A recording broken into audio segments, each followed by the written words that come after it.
Assalamu alaikum, Sister Sherifa Carlo Al-Andalusia. Welcome to our interview. Thanks for accepting our invitation. I want to start with, who is Sherifa Carlo Al-Andalusia? Can you tell us briefly about your life? Wa alaikum salam wa rahmatullahi wa barakatuh. I started out, my father was American military, so I was born in Germany. And from Germany, I traveled around the world with my father. Essentially, I went to 13 schools in 12 years. I think that my growing up the way that I did left me open to new ideas, left me open to new cultures. After that, I went to the university, and it was before I went to the university that the path to Islam began. I started international relations. Then I quit that because I became a Muslim. I became Muslim at the age of 21. Then I did a degree in English. I did another bachelor's in science. I did a master's in composition and rhetoric. And my PhD is artificial intelligence, linguistic aspects. Also, I did an ijazah in Islamic studies so that I could teach Islam. And that's basically,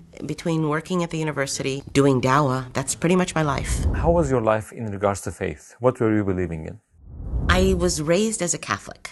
My father is a Southern Baptist, my mother was a Catholic, so in order for them to get married, he had to agree to raise us as Catholics. So that's what I grew up as. During the years, I looked at other different types of Christianity, but for the most part, I was a Christian. I believed that Jesus was God and the Son of God, and that if we didn't accept him and we didn't worship him, then we would go to hell. So that was my basic belief. We were quite religious, and my family was very conservative. The idea of God always resonated with me. At some point, I started to ask myself questions, and I even went to a Christian priest, a Catholic priest, and I asked him about the concept of the Trinity because it was very strange and it was hard to intellectualize. I'm a very logical, intellectual type person.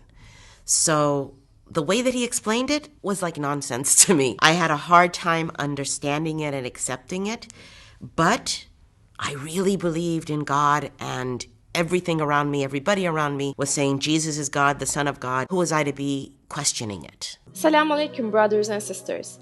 We saw that 80% of our audience, including this video, are not subscribed to our channel. As you know, we are a non-profit organization and advertisements are disabled on our videos. So the only reason we are asking for this is to spread the truth. It may seem like a small act, but inshallah, it may be a means of guidance for many people. Now let's click the subscribe button and let's walk as an eternal passenger. How did you decide to take a dangerous path of studying religious sciences in order to denigrate Islam? Okay, well, I didn't think of it as dangerous when I was doing it. And in high school, my dad's commander came to me and he said, look, we know your family, we know your position, we know that you are really good at debating and talking to people and convincing people, and your grades are good and you're a good Christian. So we want you to be part of this group, and you are going to take women away from practicing Islam to basically being free and feminist and living their lives. So my mentality was, these poor women. I really had no clue what Islam was. I'd never really studied it or learned about it. In school we have the classes. In our book in high school it said that Muhammad was an epileptic and he would have epileptic fits. He would get drunk, and I mean it was just horrible stories that were not true. So I really didn't know anything about Islam. So I thought Muslim women are backwards, they don't know the real life, and that's what motivated me. I wanted to fix them, I wanted to save them. They knew that taking people away from Islam is very difficult, but to make them weak Muslims was easy. I remember once I was having a conversation with the daughter of a general, and it was in the 1970s when the Iranians took over the American embassy and they were holding them captive. And I was like, why don't our fathers just go over there and destroy all of them? And she said, I was just asking my father that last night.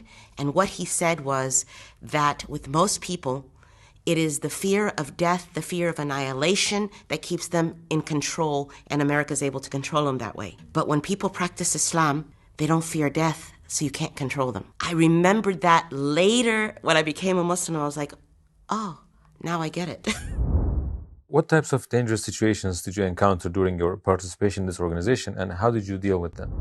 As I said, I never dealt with any danger. I never even finished with them. I was in my third year of the university, and while I was in the university, I was learning about Islam in the evenings During the day, I had my normal classes in international relations. In the evenings, I was sitting with a group of Christians actually it was mostly Jews, that would teach me Quran and Hadith and how to play with it. You know, in the Quran, it says to take your veil and to put it over your bosom. Well, it doesn't say over your head. It says over your bosom. So if you wear a shawl, you're doing what the Quran says. So somebody who doesn't have a lot of knowledge of Islam and doesn't know that the women were already covering their head and it was just fixing the hijab, not that they didn't have to cover their head, it'd be easy to misguide them. So they were teaching me to do these types of things. But in order to do that, I had to read Quran. I had to read Hadith. And I fell in love with the Quran.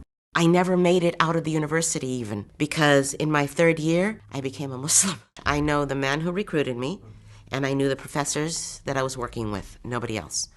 All I know is they were paying for everything, and they had already set up my job in the American Embassy for when I graduated with international law. So maybe like 7 years down the line. What's the organization's biggest goal in teaching their members the Quran and Hadith to the point where they can manipulate the Quran and Hadith and change the minds of the Islamic community? What they wanted was the power and the control. They also recognized that, because I did question, why are we targeting feminism and women? And their answer is, if you destroy a man, you destroy a man. If you destroy a woman, you destroy the generations that come after her. So they become less practicing of Islam. They become weaker and more focused on the dunya and not on the akhirah. These people can be easily manipulated and moved and done whatever they want to do with them. They don't care if these people go to Jannah or Jahannam. What they care about is we can control them, we can manipulate them, we can make this society do what we want them to do. You know, there's an old saying that the strongest way to control people is sex, drugs, and music. And by music, it means like